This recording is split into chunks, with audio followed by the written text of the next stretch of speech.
কৃষ্ণ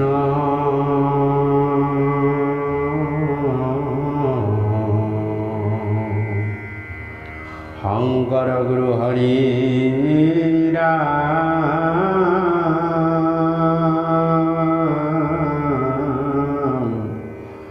ৰাম হৰি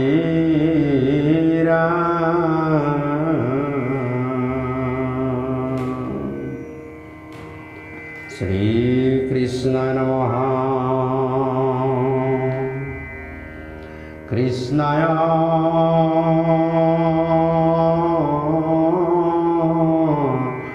বাসুদেবায়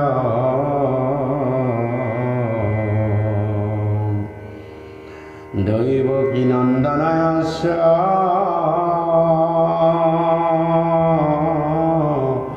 নন্দগোপ কুমারায় গোবিন্দায় নমো নমঃ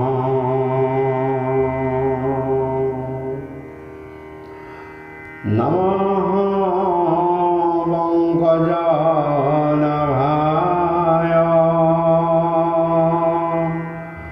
নমঃ পঙ্কজমালিনে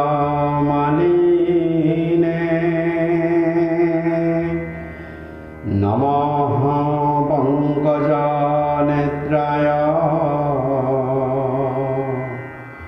নমস্তে পঙ্কজাঙ্ঘায়ে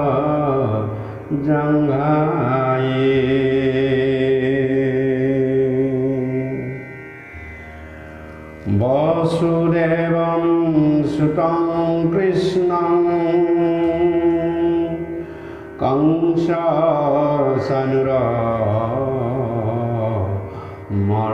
কংসানুরমর্দনম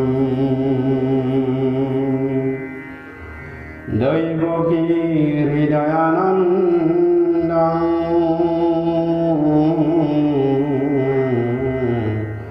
কৃষ্ণ বন্দে জগদ্গুরু হরি রাম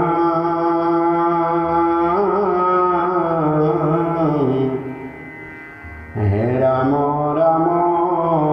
রাম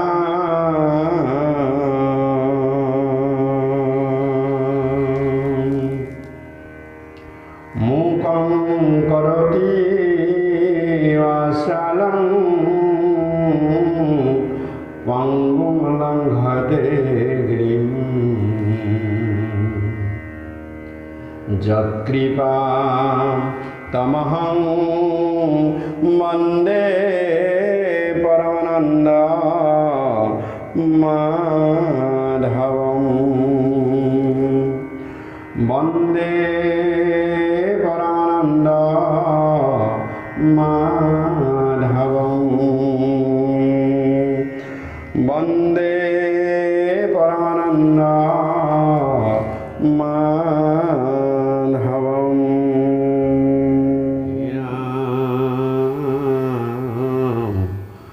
করুণা সিন্ধু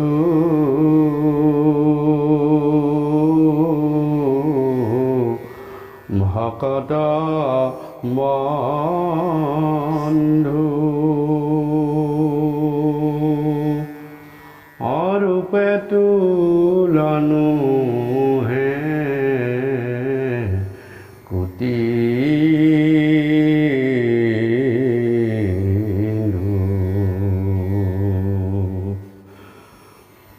জয়জতে মোৰ দুজানা গুৰু দুখানী অভয় শ্ৰীচৰণ স্মৰণ কৰি সেৱন কৰি বন্দন কৰি আজি কীৰ্তন ঘোষাৰ ধ্যান বৰ্ণনৰ দ্বিতীয় কীৰ্তন ভাগি পাঠ আৰু তত্ত্বকথা আলোচনাৰ কাৰণে আপোনাৰ খবৰ মাজলৈ আহিছোঁ। মোৰ দয়ালু কৃপালু গুৰুজনাই ভগৱন্ত পুৰুষৰ অপূৰ্ব ৰূপ, অনুপম ৰূপ, তুলনাবিহীন সৌন্দৰ্য কথাৰে বৰ্ণনা জনাই ভগৱন্ত পুৰুষৰ সেই সুন্দৰ ৰূপৰ বৰ্ণনা দি ধ্যান বৰ্ণনৰ দ্বিতীয় কীৰ্তন ভাগি আগবঢ়াইছে। সেয়েহে আচলি বা বান্ধৱ মাতৃ সমস্ত ঘোষাভাগীত গুৰুজনাই বৰ্ণনা কৰিছে যে কৃপাৰ সাগৰ দৈৱকী নন্দন শ্ৰীকৃষ্ণ ভকতজনৰ কাৰণে বন্ধু, তেওঁ ভকতজনৰ কাৰণে সুহৃদ আৰু তেওঁ ভকতক ধেনু যেনমতে বৎসক পালয় তুমি সেইমতে ভকতক পালাৰাম। সেই ভগৱন্ত পুৰুষ যাৰ যি অনাদি পুৰুষ, যি অনন্ত পুৰুষ, সেই পুৰুষৰ ৰূপৰ তুলনা কোটি কোটি চন্দ্ৰমাৰ স্মিত উজ্জ্বল জ্যোতিতকৈও বেছি। সেই সুন্দৰ ৰূপৰ বৰ্ণনাৰে মোৰ দয়ালু কৃপালু গুৰুজনাই ভগৱন্ত পুৰুষৰ সেই অনুপম ৰূপৰ কথা বৰ্ণনা কৰিছে আৰু ভগৱন্ত পুৰুষৰ এই ৰূপৰ কথা ভকতসকলে একান্ত মনে স্থিৰ মনে এই কথা হৃদয়ংগম কৰি হৃদয়ত সেই ৰূপ ধাৰণা কৰি ভগৱন্তক চিন্তা কৰাৰ উপদেশ দিছে। আমাৰ ভগৱন্ত পুৰুষ নিৰাকাৰ নহয়, এই কথা আমি আগৰ ভিডিঅ'তে আলোচনা কৰিছিলোঁ যে আমাৰ ভগৱন্ত পুৰুষ নিৰাকাৰ নহয়, তেওঁ সাকাৰ ৰূপে সৰ্বত্ৰে বিৰাজমান আৰু সেই অৰ্থে তেওঁৰ কোনো নিৰ্দিষ্ট আকাৰ নাই, গতিকে তেওঁ নিৰাকাৰ বুলি ধাৰণা কৰা হয়। যি সুন্দৰ ৰূপ ভগৱন্ত পুৰুষৰ মোৰ দয়ালু কৃপালু গুৰুজনাই বৰ্ণনা কৰিছে, গতিকে সেই ৰূপৰ কথা আজি এই দ্বিতীয় কীৰ্তনভাগিত মোৰ দয়ালু কৃপালু গুৰুজনাই এনেদৰে লিখিছে। হে হৰি ৰাম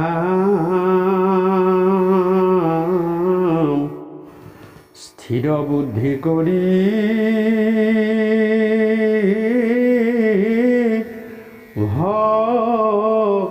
ভকতজনে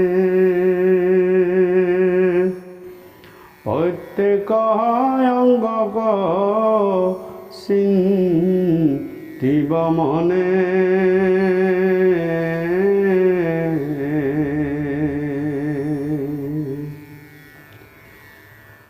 চৰণ পদ্ম দেখি সুখী হৈ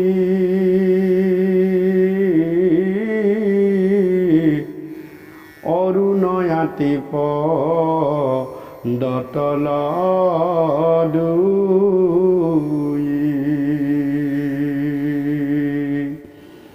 যে ভকতসকলে বৈষ্ণৱসকলে ভগৱন্ত পুৰুষৰ সাধকসকলে একান্ত মনে স্থিৰত ভাৱে এটা ভগৱন্তৰ প্ৰতি ঐকান্তিক চিন্তাৰে মনক নিবিষ্ট কৰি ভগৱন্ত পুৰুষৰ প্ৰত্যেকটো অংগকেই তেওঁলোকে আনন্দ চিত্তে নিৰ্ভয়ে তেওঁলোকে চিন্তা কৰিব আৰু চিন্তা কৰি কৈছে যে চৰণ পদ্ম দেখি সুখী হৈ।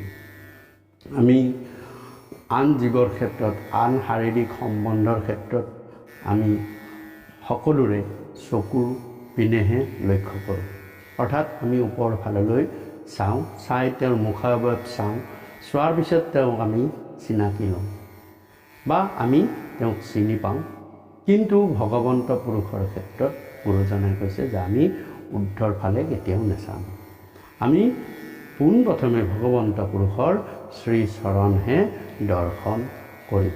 শ্ৰীচৰণ ক্ৰমাৎ দৰ্শন কৰাৰ পিছত ক্ৰমাগতভাৱে ঊৰ্ধ ফাললৈ আমি যাম আৰু তাকে গুৰুজনাই লিখিছে যে চৰণ পদ্ম দেখি সুখী হৈ প্ৰথম চৰণ যুগল আমি ভগৱন্তৰ লক্ষ্য কৰিম। সেই চৰণ যুগল কেনেকুৱা এই কথা কৈছে যে অৰুণ আতি পদতল দুই। চৰণ যুগলৰ যি পদতল সেয়া অৰুণ বৰণ।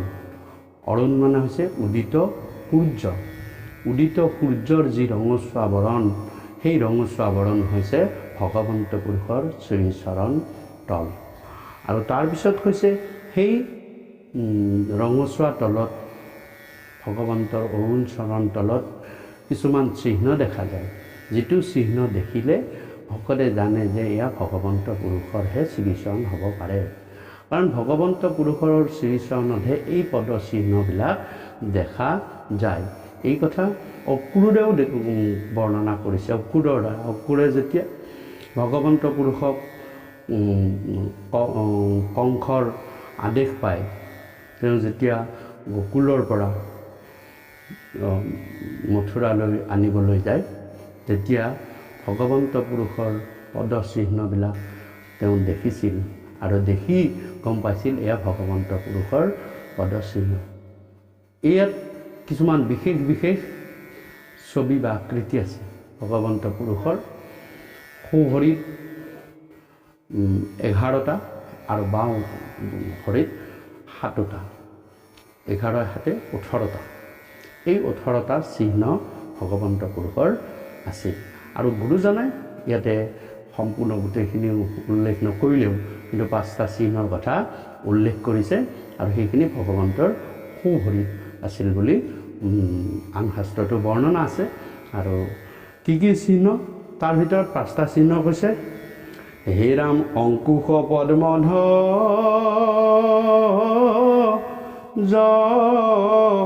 ব্ৰজ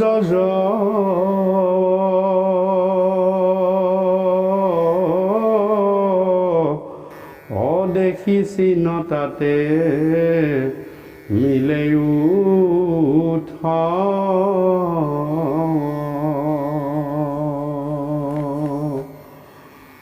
হে ৰাম চৰণ পংকজ আছে প্ৰকাশী, আঙ্গুলি পান্তিতা ৰহুল পাখি, দেখিয়া ৰত্নৰ পা কৰি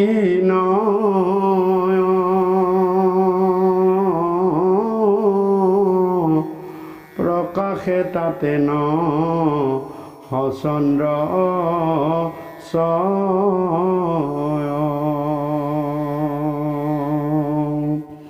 যে ভগৱন্ত পুৰুষৰ পদতলত অংকুশ, পদ্ম, ধ্বজ, ব্ৰজ আৰু যৱ। অংকুশ হৈছে ভগৱন্ত পুৰুষৰ পদৰ তলত থকা এটা চিহ্ন। এই অংকুশনো কি? যে এই অংকুশ আচলতে হাতীক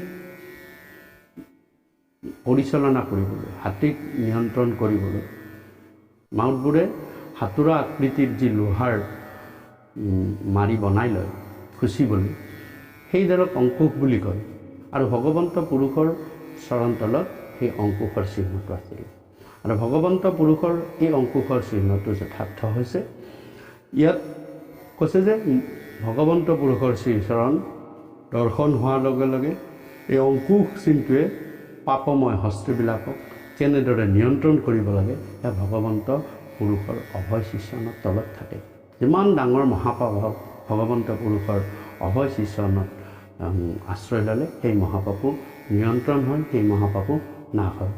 পদ্ম যি বিকাশ প্ৰকাশ, যাৰ প্ৰতীকী অৰ্থত যে ভগৱন্ত পুৰুষৰ শ্ৰীচৰণত আশ্ৰয় ল'লে ভগৱন্ত পুৰুষৰ শ্ৰীচৰণে, ইয়াকো কৈছে যে ই বিকাশৰো প্ৰতিসূচক।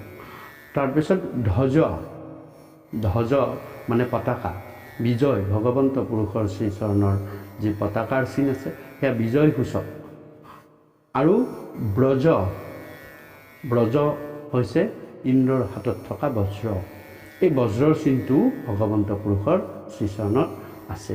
বজ্ৰই কি কৰিব পাৰে যে সেইটো প্ৰতীকাৰ্থত কৈছে যে ই পাপ বিনাশ, ই সকলোকে ভগৱন্ত পুৰুষৰ শ্ৰীচৰণৰ প্ৰভাৱে সকলো পাপ বিনাশ কৰিব পাৰে আৰু সকলো পাপ খন্তেকতে ই মষিমূৰ কৰিব পৰাৰ শক্তি আছে। তাৰপিছত যৱ বুলি কৈছে। যৱ মানে জৱধানৰ লেখীয়া, জৱধানৰ লেখীয়া এটা চিহ্ন আছে আৰু কৈছে যে সেয়াও হৈছে সকলো উৎপত্তিস্থল। ভগৱন্তৰ শ্ৰীচৰণৰ তলত যি জৱধানৰ চিহ্ন আছে সেয়া সকলো উৎপত্তিস্থল। এনেদৰে 5টা চিহ্নৰ কথা কৈছে। এই চিহ্নকেইটা দেখিলে একো সকলোৰে মনত উৎসৱ আৰু আনন্দৰ দিয়াব পাৰে। এই ভগৱন্ত পুৰুষৰ শ্ৰীচৰণত পংকজ অৰ্থাৎ পদুম ফুল এপাহৰ দৰে আৰু সেই পদুম ফুল পাহৰ পাহিবিলাক যেনেকুৱা বিকশিত হৈ থাকে আৰু সেই বিকশিত হোৱা আকৃতিৰে ভগৱন্তৰ অভয় দুখানি শ্ৰীচৰণ। এই পাহিবিলাকৰ লেখীয়া তেওঁৰ আঙুলিৰ পাতবিলাক ৰত্নৰ একোটা একোটা যেন আঙঠিহে পিন্ধাই থোৱা আছে আৰু তাতে ভগৱন্ত পুৰুষৰ যি নখচন্দ্ৰ ই একেবাৰে চন্দ্ৰসম জ্যোতিৰ নিচিনা উজ্জ্বলি উঠা। ভগৱন্ত পুৰুষৰ এই দুখানি অভয় শ্ৰীচৰণৰ সুন্দৰ বৰ্ণনা মোৰ গুৰুজনাই কৰিছে। তাৰপিছত কৈছে হে ৰাম ৰতনে উজ্জ্বল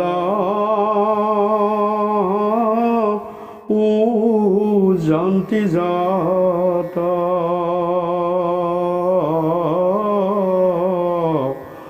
অৰাম নুপুৰ প্ৰকাশ পাদপৃষ্ঠ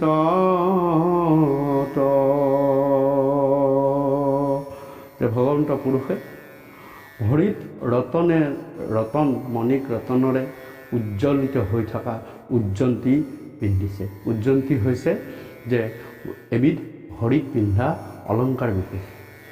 এই উজ্জন্তীৰ উজ্জ্বল জ্যোতিয়ে ভগৱন্ত পুৰুষৰ শ্ৰীচৰণ উজ্জ্বল কৰাই ৰাখিছে আৰু নুপুৰ ভগৱন্ত পুৰুষৰ শ্ৰীচৰণত লাগি আছে। সেই নুপুৰৰ ধ্বনি হৈছে বেদৰ ধ্বনি। তাৰপিছত কৈছে হে ৰাম ৰত্নৰ সুৰৰ জলে জংঘাত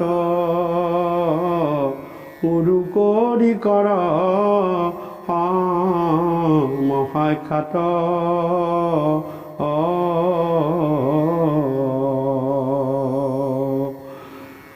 হৰাম কতিত প্ৰকাশে বসন পিহিত বান্ধিছা মেখেলা ৰত্নে ৰঞ্জিত হে ৰাম নাভি সৰুহ ৰুচিৰ কান্তি হৃদয়ে প্ৰকাশে শ্ৰী বৎস পান্তি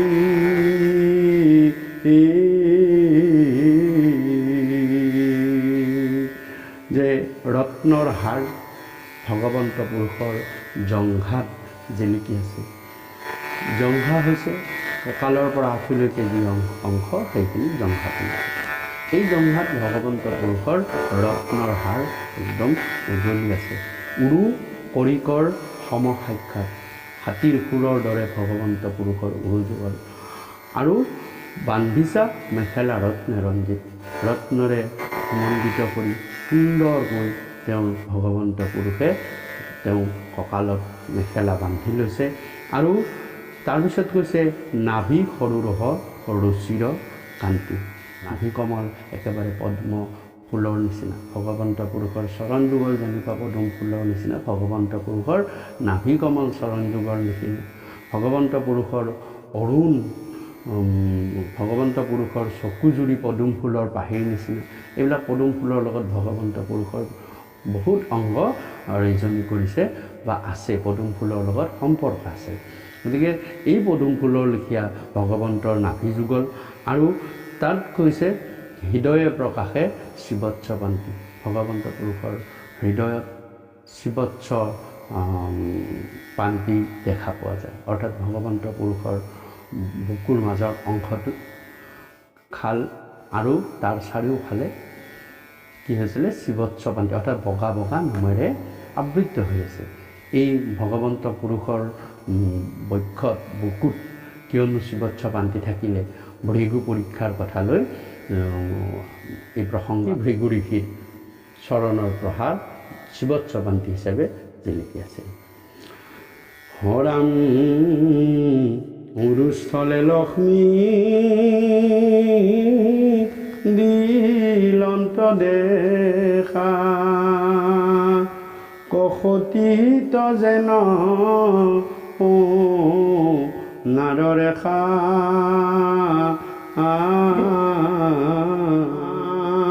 পীতবস্ত্ৰে শোভে শ্যামলকায় তৰিত জড়িত জলদ প্ৰায় হে ৰাম বহল হৃদয়ে মুকুতাহাৰ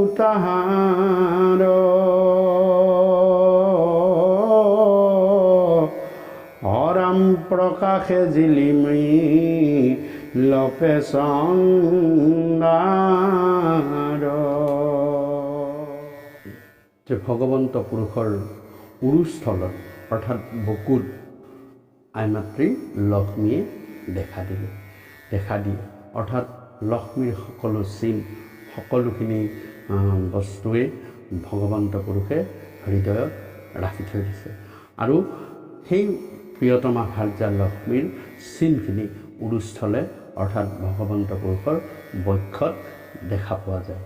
ভগৱন্ত পুৰুষৰ বক্ষত যি লক্ষ্মীৰ যি চিন বা চিহ্ন তাক ৰিজাইছে কষতিত যেন সোণাৰে ৰাখা। কষতি হৈছে এবিধ সোণৰ মানে বিশুদ্ধতা পৰীক্ষা কৰিব পৰা এবিধ বিশেষ ধৰণৰ শিল। এই শিলৰ যেতিয়া সোণ ঘঁহি দিয়া হয় তেতিয়াহ'লে সোণৰ কিমান বিশুদ্ধতা আছে সেইটো কথা ওলাই পৰে।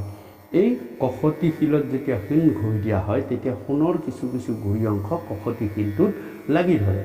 দেখি এনেকুৱা উজ্জ্বল জ্যোতি এটা সেই কষতি শিলটোৰ পৰা ওলাই সেই একে ভগৱন্ত পুৰুষৰ বক্ষত লক্ষ্মীৰ চিন হিচাপে সেই কষতিত যেন সোণৰ ৰেখা সেই সোণৰ উজ্জ্বল জ্যোতি দেখা পোৱা যায়। পীতবস্ত্ৰে শোভে শ্যামলকায় ভগৱন্ত পুৰুষৰ গাত যি পীতবস্ত্ৰ ভগৱন্ত পুৰুষে যি এই মূৰ্তলৈ আহোঁতেই বা মূৰ্তৰ ক্ৰিয়া কৰি থাকোঁতে ভগৱন্ত পুৰুষে যি পীতবস্ত্ৰ লৈ আহিছিলে সেই পীতবস্ত্ৰ হৈছে তৰিত জড়িত জলদ প্ৰায়। তৰিত জড়িত মানে হৈছে পানীত যেতিয়া বিজুলীৰ চিকমিকনিৰ যিটো পৰে তাৰ যি উজ্জ্বলতা সেই উজ্জ্বলতাক তৰিত জড়িত জলদ প্ৰায় বুলি উল্লেখ কৰিছে। আৰু বহল হৃদয় মুকুতাহাৰ ভগৱন্ত পুৰুষৰ বুকু একেবাৰে বহল। সেই বহল বুকুত ভগৱন্ত পুৰুষৰ মুকুতাৰ হাৰ ওলমি আছে। সেই মুকুতাৰ হাৰৰ একেবাৰে উজ্জ্বল জ্যোতি সেই বিশেষ বিশেষ মুকুতাৰ হাৰবিলাকেৰে বনোৱা বিশেষ বিশেষ অলংকাৰসমূহক ইয়াতে কৈছে প্ৰকাশে জিলিমি লপে চন্দা। এনেকুৱা ধৰণৰ সুন্দৰ ৰূপ প্ৰতিটো অংগৰে ৰূপ মোৰ দয়ালু কৃপালু গুৰুজনাই ইয়াত বৰ্ণনা কৰিছে। যি ৰূপ ধ্যান ধাৰণা হৃদয়ত লৈ ভকতে ভগৱন্ত পুৰুষক চিন্তন কৰিব তাৰ সুন্দৰ ৰূপ বৰ্ণনাই আমাক দয়ালু কৃপালু গুৰুজনাই আমি সদায় পাঠ কৰি থকা ঘৰতে পাই ঘৰতে পাঠ কৰি থকা সাধু সংগ ভকতৰ সংগত মিলি সদায় কীৰ্তন কৰি গোৱা এই কীৰ্তন ভাগিত সুন্দৰভাৱে বৰ্ণনা কৰিছে। হে ৰাম ছিকিমি কি কৰে ৰত্নৰ জালা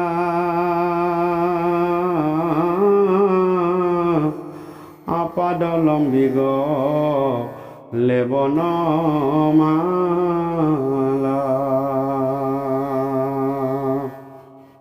তাহাৰ মধুবন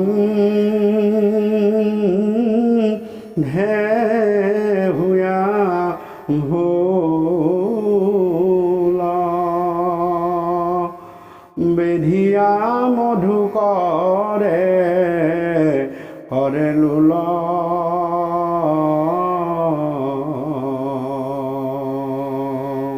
যে ভগৱন্ত পুৰুষে ধাৰণ কৰা সেই ৰত্নৰ উজ্জ্বল জ্যোতিয়ে ভগৱন্ত পুৰুষৰ একেবাৰে উজ্বলাই তুলিছে।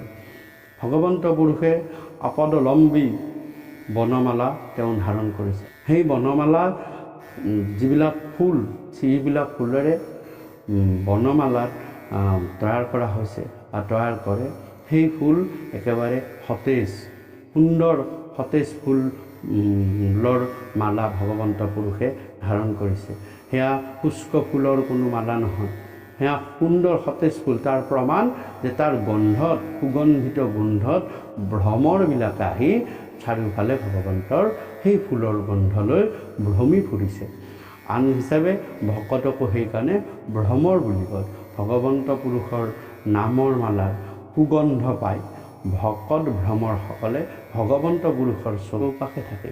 এয়া ভকতৰ কাৰণে ভগৱন্তই সেই মালা ধাৰণ কৰে আৰু ভকতে দিয়া সেই মালাকে ভগৱন্ত পুৰুষে ধাৰণ কৰি আনন্দ কৰি তেওঁ বৈকুণ্ঠত থাকে। এই কথা ভাগৱত তাৎপৰ্যৰ দ্বিতীয় ঘোষাটো বৰ্ণনা কৰা হৈছে। আৰু ইয়াতে কৈছে যে সেই সুন্দৰ সতেজ ফুলৰ মালা ভগৱন্ত পুৰুষে বনমালা হিচাপে ধাৰণ কৰে। আৰু তাৰপিছত কৈছে যে তাৰ গন্ধত মধুকৰ অৰ্থাৎ মৌমাখিবিলাকে মধুকৰবিলাকে চাৰিওফালে ঘূৰি ফুৰে। আৰু কৈছে হে ৰাম চাৰু চতুৰ্ভুজ শোভে সুঠান ললিত বলিত নীলমূলান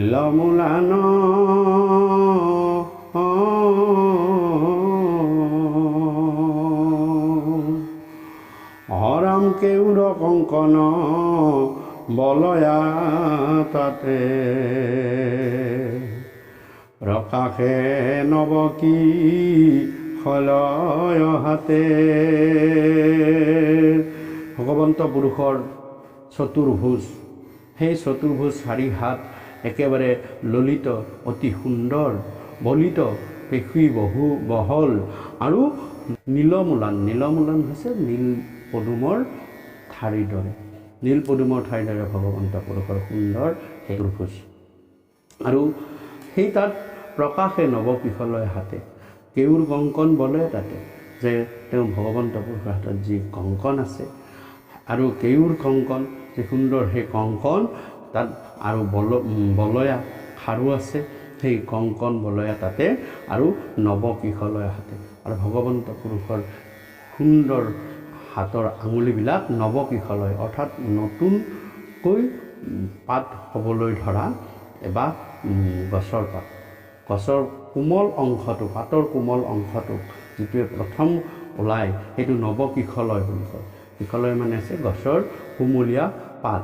আৰু তাত ভগৱন্ত পুৰুষৰ আঙুলিবিলাক কেনেকৈ দেখুৱাইছে, হে ৰাম ৰত্নৰ শলকাই আঙ্গুলি পান্তি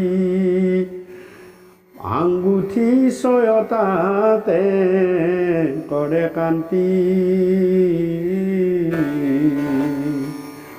অৰুণ নখচন ৰমাৰ সাদি শংখ চক্ৰ গদা পংকজ ধাৰি গলত গলপতা হাত সৰি উৰে নৱগুণ প্ৰীতয়ুতৰি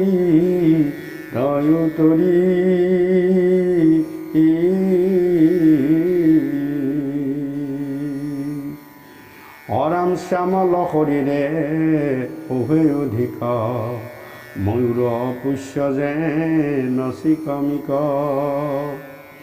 হে ৰাম কম্বু কণ্ঠে শোভে কৌস্তভমণি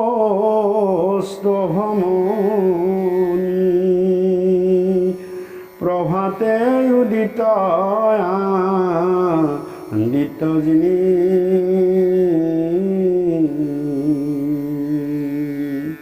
ভগৱন্ত পুৰুষৰ নখ চন্দ্ৰমাৰ শাৰীৰ দৰে, অৰ্থাৎ ভগৱন্ত পুৰুষৰ নখচন্দ্ৰবিলাক একেবাৰে চন্দ্ৰমাহে যেন তেওঁৰ নখত পাঁচোটা আঙুলিৰ পাঁচোটা নখত দুয়োখন হাতৰ 10টা আঙুলিৰ 10টাত যেন চন্দ্ৰহে জিলিকি আছে। আৰু সেই সুন্দৰ হাতেৰে তেওঁ চাৰিফালে চাৰি হস্তত চাৰি অস্ত্ৰ লৈ ভগৱন্ত পুৰুষে প্ৰকাশ কৰিছে। আৰু গলত ভগৱন্ত পুৰুষৰ সুন্দৰ গলপতা আৰু সাতসৰী সুন্দৰ সুন্দৰ অলংকাৰ আৰু ভগৱন্ত পুৰুষৰ কান্ধত উৰে নৱগুণ পিত উত্তৰি উত্তৰি বস্ত্ৰ বা উত্তৰি ভগৱন্ত পুৰুষৰ দেহত দেখা যায়। ভগৱন্ত পুৰুষৰ গুণ পিতৰিবিলাক ভগৱন্ত পুৰুষৰ দেহত থাকে, যেন ময়ূৰৰ পুচ্ছ অৰ্থাৎ ময়ূৰৰ পাহিৰ দৰে তেওঁৰ গাত সেইবিলাক পিত উত্তৰিবিলাক জিলিকি থাকিবলৈ ধৰে। আৰু ভগৱন্ত পুৰুষৰ কম্বু কণ্ঠটো হৈছে ভগৱন্ত পুৰুষৰ শংখৰ লেখীয়া, আৰু সেই শংখবিলাকত যিবিলাক আঁচ থাকে, এই আঁচ থকা শংখবিলাক কৰ দৰে ভগৱন্ত পুৰুষৰ ডিঙি যুগল। কণ্ঠত যেতিয়া আঁচ থাকিব, সেই কণ্ঠত সেই আঁচবিলাকে সৌভাগ্যৱানৰ প্ৰতীক বুলি কয়। আৰু তাকেই ইয়াতে কৈছে যে ভগৱন্ত পুৰুষৰ সেই কণ্ঠ একেবাৰে কম্বু কণ্ঠ, আৰু তাত কৌস্তভমণি অৰ্থাৎ ভগৱন্ত পুৰুষৰ কণ্ঠত যি কৌস্তভমণি থাকে, সেই কৌস্তভমণিটো এনেকুৱা দেখুৱাইছে যেন উদিত ৰাতিপুৱাৰ সূৰ্যহে সেই কম্বু কণ্ঠত সুন্দৰকৈ জিলিকি আছে, তেনেকুৱা দেখি। আৰু পূৰ্ণচন্দ্ৰ ৰুচি মুখমণ্ডল, ভগৱন্ত পুৰুষৰ মুখখন একেবাৰে পূৰ্ণচন্দ্ৰ অৰ্থাৎ পূৰ্ণিমাৰ জোনৰ দৰে। আৰু ভগৱন্ত পুৰুষৰ কৰ্ণত সুন্দৰকৈ কি হৈছে যে কুণ্ডল তেওঁৰ ওলমি আছে, আৰু সেই কুণ্ডলৰ ৰশ্মিয়ে কি কৰিছে, হে ৰাম তাৰ ৰশ্মি জলে গন্ধ পাণ্ডুৰ ৰুচিৰ শিবুক স্বৰূয়ধৰ হৰাম পবাল ৰত্নে যে নকৰি কান্তি সুন্দৰ দন্তমু কুটাৰ বান্তি হে ৰাম সদায়ে নুগুচে ই হতহাস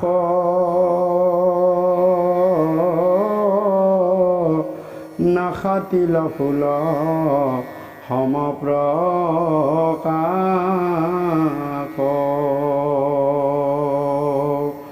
যে ভগৱন্ত পুৰুষৰ কৰ্ণত যি মকৰ কুণ্ডল দুলি আছে, সেই ৰশ্মিয়ে একেবাৰে শুভ্ৰ বৰ্ণ এটা নিক্ষেপ কৰিছে, আৰু সেই শুভ্ৰ বৰ্ণত ভগৱন্ত পুৰুষৰ গাল দুখন একেবাৰে জিলিকি উঠে।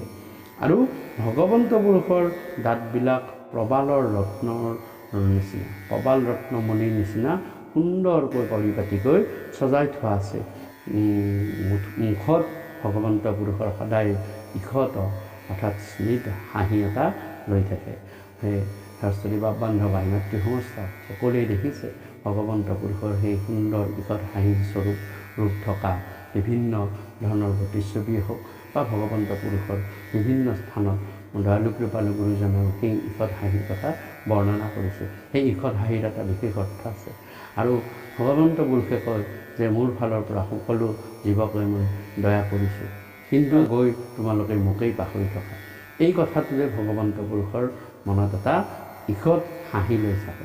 ভগৱন্ত পুৰুষে ভাবে যে মোৰ পৰা গুচি গ'লা, গৈ কি কৰিলা, তোমাৰো অধীন হোৱা কেন আমি হৰি হৰি হৰি হৰিয়ে হৰিলো স্বতন্ত্ৰ, ইটো কিনো অদ্ভুত।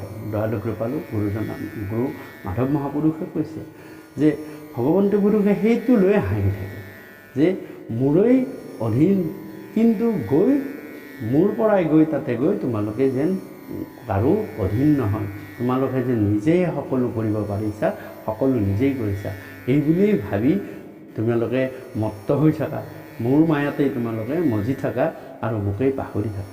গতিকে এনেদৰে যিটো ঈষত হাঁহি মাৰে ভগৱন্ত পুৰুষৰ মুখত, সেই ঈষত হাঁহিটোৱেই তাৰ প্ৰমাণ। যে আৰু ইয়াতে কৈছে হে ৰাম হৰাম অৰুণলোচন পংকজ পাখি ধনু সময় আছে ভ্ৰু অপ্ৰকাশী।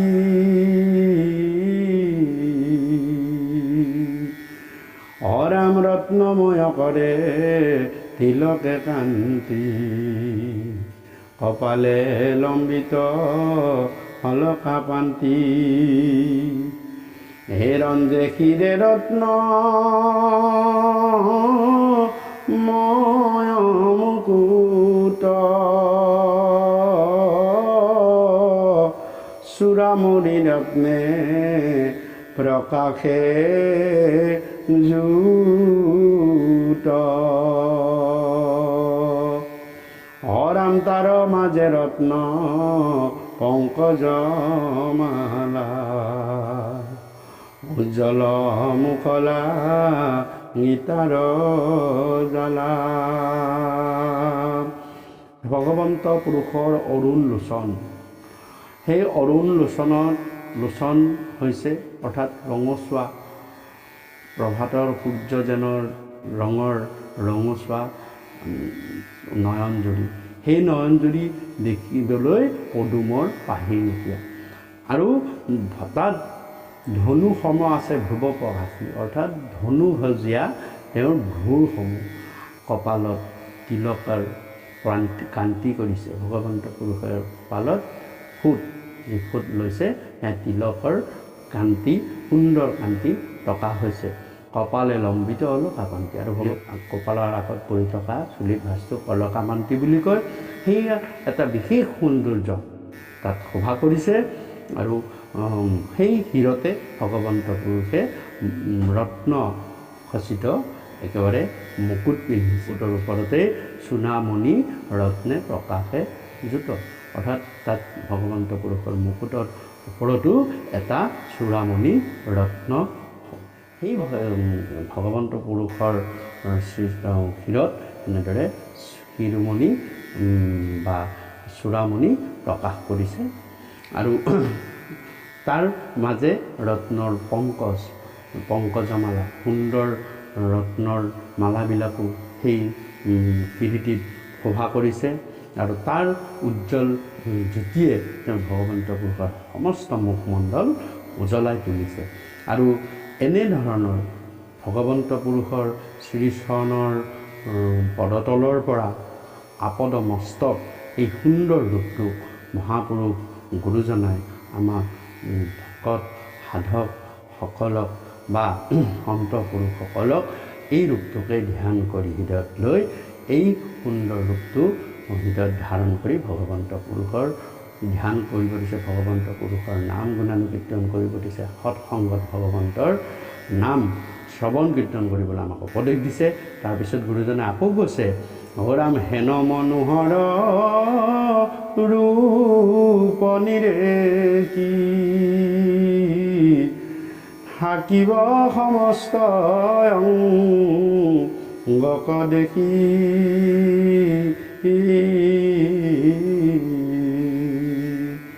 অৰাম মস্তকৰ পৰা পাদ পৰ্যন্তে নমাইবে মনক দুনাই দেখন্তে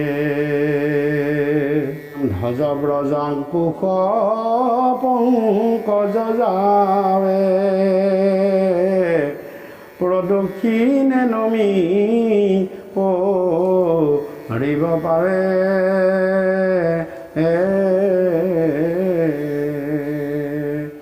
অৰামেতেকে হৈবেক পৰম সিদ্ধি হৰিষে জানা গতৰ নিধি হে ৰাম হেলায়ে সংসাৰ তোৰিবা পুনু নকৰা বিফল অনুচ্চতনু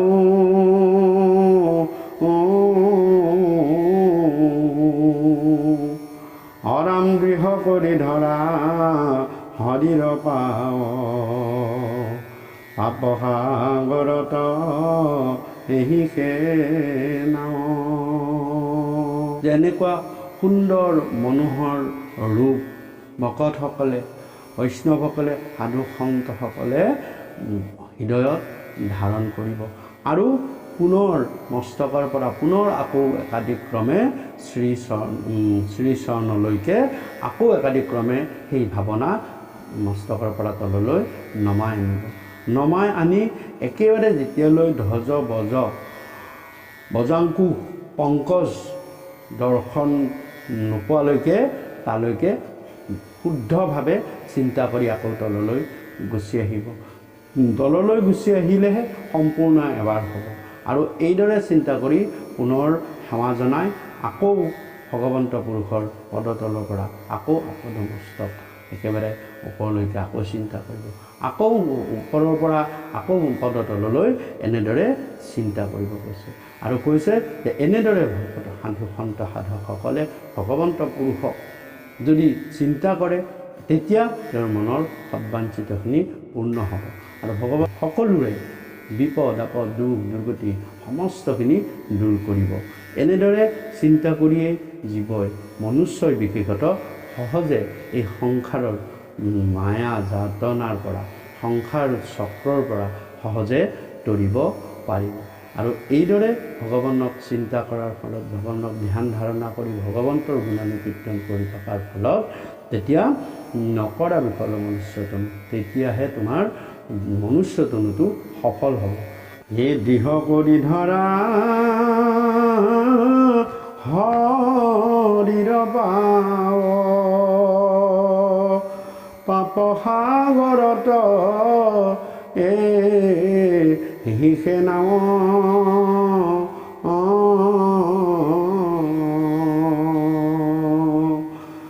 হৰাম কৃষ্ণৰ কিংকৰ শংকৰে ভনে বোলা হৰি হৰি সমস্ত জনে। এইদৰে ভগৱন্ত পুৰুষৰ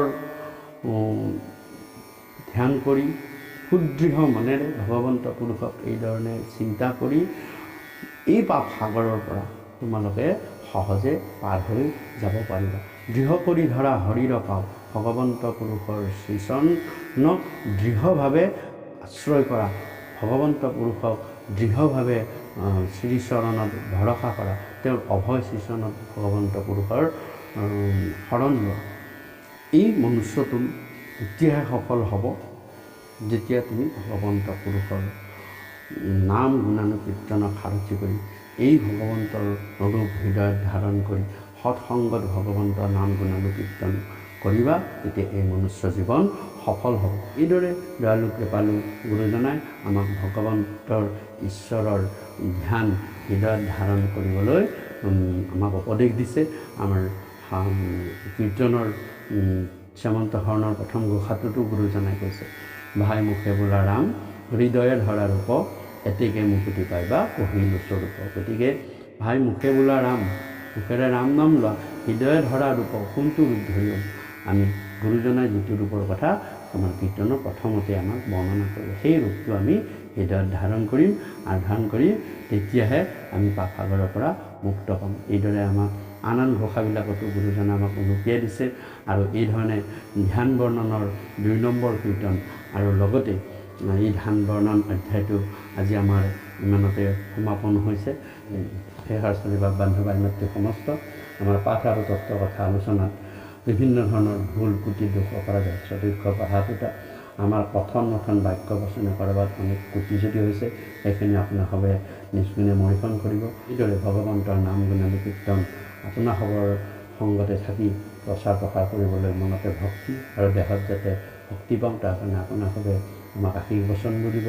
আপোনাসৱৰ শ্ৰীচৰণত পুনৰ সেৱা সুধি জনাই আজিৰ এই কীৰ্তন ঘোষা পাঠ আৰু তত্ত্ব কথা আলোচনাৰ দ্বাদশ অংক কি আমি ইমানতে সমাপন কৰিলোঁ। কৃষ্ণ কৃষ্ণ কৃষ্ণ।